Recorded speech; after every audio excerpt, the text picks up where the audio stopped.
Un saludo cordial. La ciencia abarca desde las ciencias de la vida y de la tierra hasta las ciencias físicas, la antropología y la psicología. A través de estudios observacionales y experimentos, los científicos recolectamos información para derivar modelos que expliquen fenómenos caracterizados como diversos. El proceso científico no concluye específicamente con el hallazgo, sino que termina con la comunicación. Y sin una transmisión clara, los resultados más significativos pierden su valor. Por lo tanto, la formación en comunicación es muy importante para un profesional, así como el dominio de los métodos de investigación, ya que de ellos dependen sus publicaciones, las propuestas de financiamiento y su avance académico.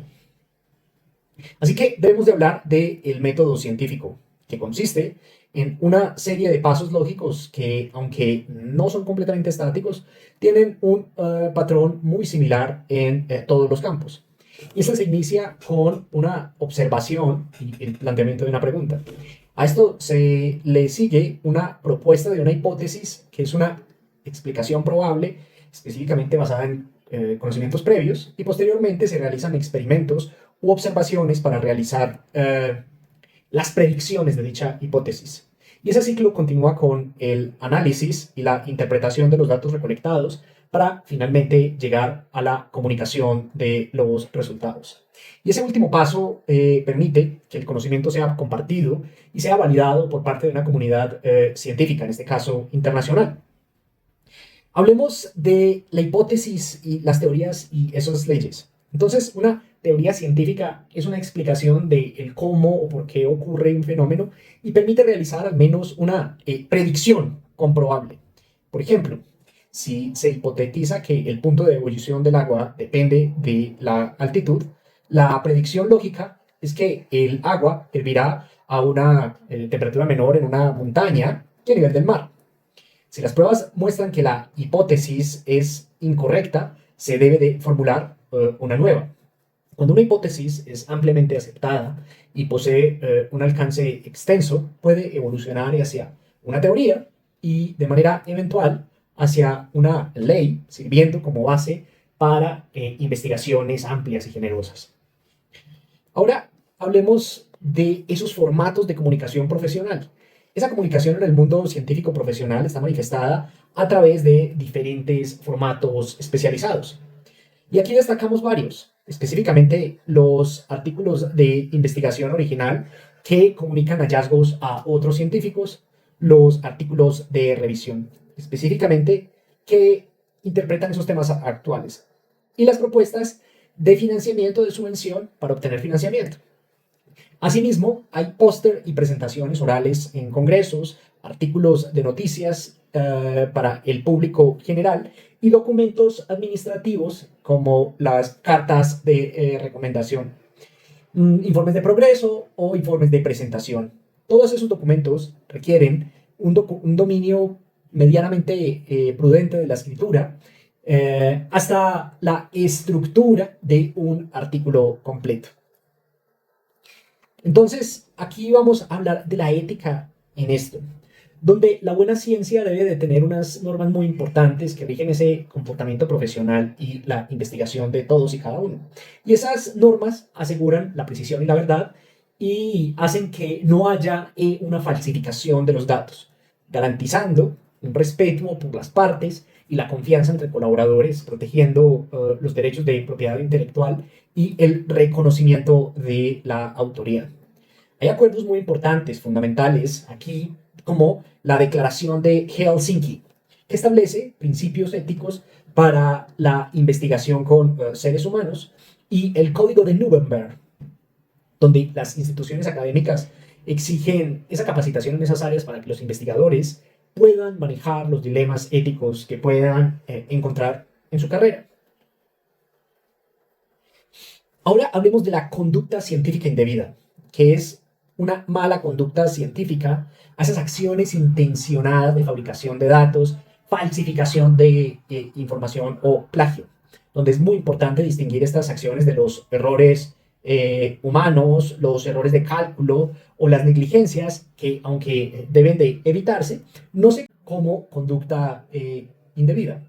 Y otras desviaciones son el robo de ideas o la publicación duplicada en diferentes revistas, la inclusión de autores que no incluyeron a un proyecto o la inclusión de protocolos a un cuidado, de protocolos en alteraciones de seres vivos.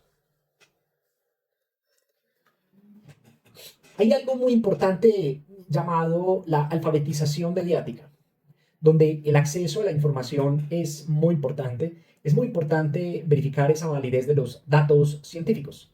Un autor responsable debe de basarse no en la subjetividad o no en un informe no revisado por pares.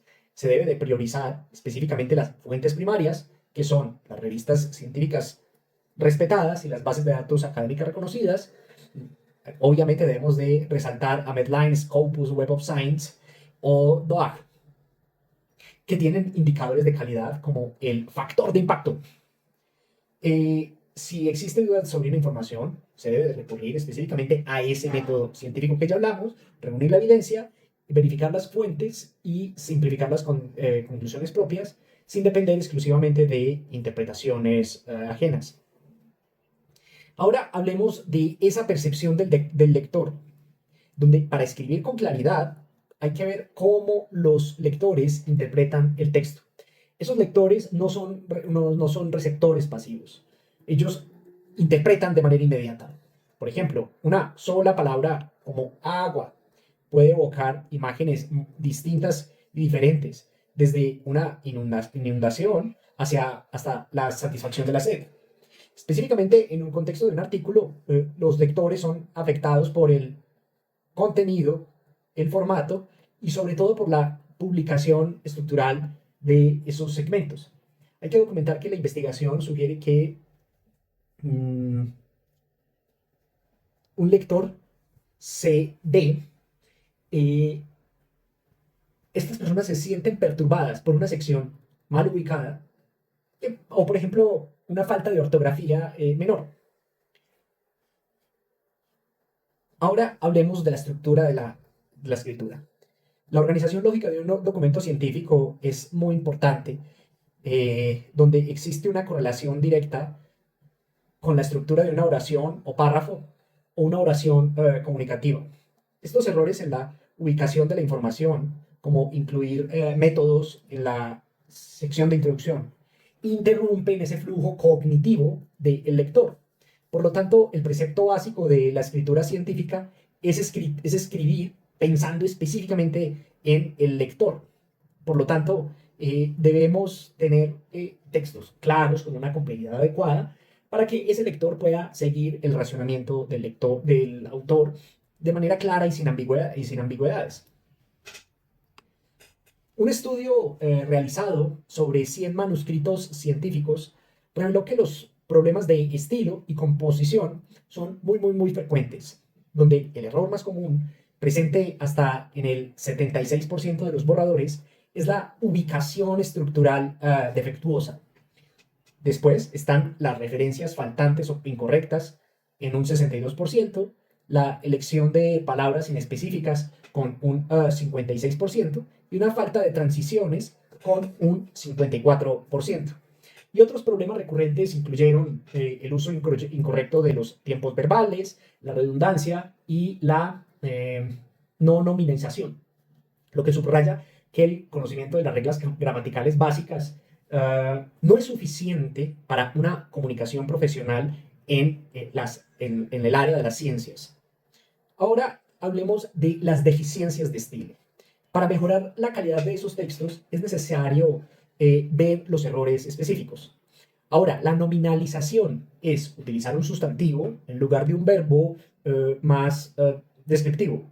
Los clústeres de nombres ocurren cuando se agrupan demasiados sustantivos seguidos, dificultando la lectura. Las comparaciones defectuosas son aquellas incompletas o ambiguas. Y otros errores comunes son las oraciones excesivamente largas, el uso de siglas no definidas y el uso de términos clave de manera inconsistente. La mayoría de esos problemas no derivan de una falta de un conocimiento profundo, pero son una falta de entrenamiento específica y la tendencia a imitar estilos bajo la falsa creencia de que son más sofisticados. Vamos a hablar de la escritura científica específicamente. Eh, Hay que diferenciar del scientific writing y el science writing, que es la divulgación de la ciencia. La escritura científica es la forma de redacción técnica realizada por científicos para otros científicos y es completamente objetiva, basada en hechos y sigue mm, temas como una revista especializada. Por otro lado, la divulgación científica es una forma de periodismo para un público general. Aquí en ese estilo se utilizan analogías, metáforas y un lenguaje no técnico para mm, ver la complejidad. Pero esto tiene reglas de claridad, pero el divulgador se centra más en el contexto y una voz activa para mantener el interés del público no experto. Mm, Aquí hablamos entonces de la comunicación científica como algo muy importante que no se adquiere en un solo momento y requiere de mucha lectura. Hay que conocer las reglas teóricas y subsecuentemente aplicarlas de manera repetida a la redacción de los documentos propios y los documentos que hacemos. Por lo tanto, necesitamos esos pares académicos que nos critiquen ese contenido de lo que nosotros hacemos. Hay que decir que cualquier investigador puede aprender a producir artículos y esas propuestas que sean claras y que realicen presentaciones que mm, estén al nivel de la profesionalidad de nuestras carreras. Muchas gracias.